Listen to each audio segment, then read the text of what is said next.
Welcome to a video about E-VTOLs, the future of mobility. Traffic, our biggest enemy, the biggest threat to our patience, temper, and commitments. This is Leon Tusk, a successful entrepreneur during a busy weekday in LA. He's once again stuck in traffic.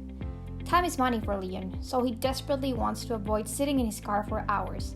He says, "Damn, I wish my car could fly."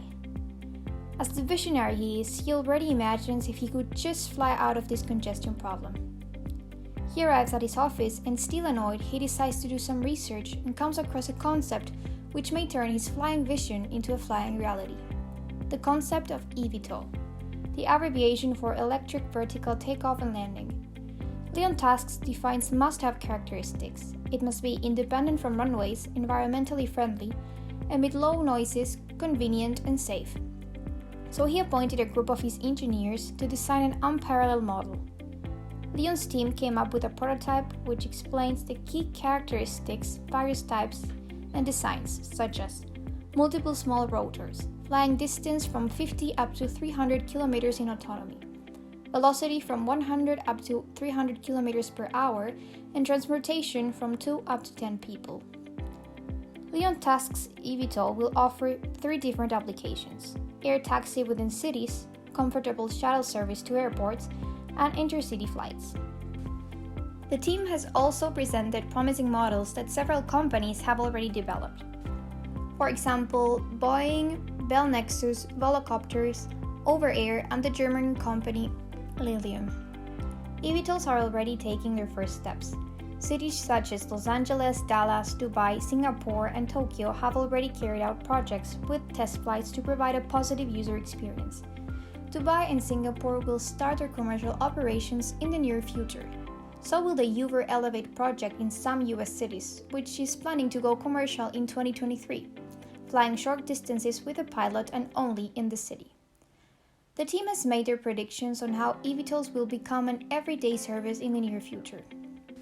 From 2020 till 2025, test and first flights are and will be taking place.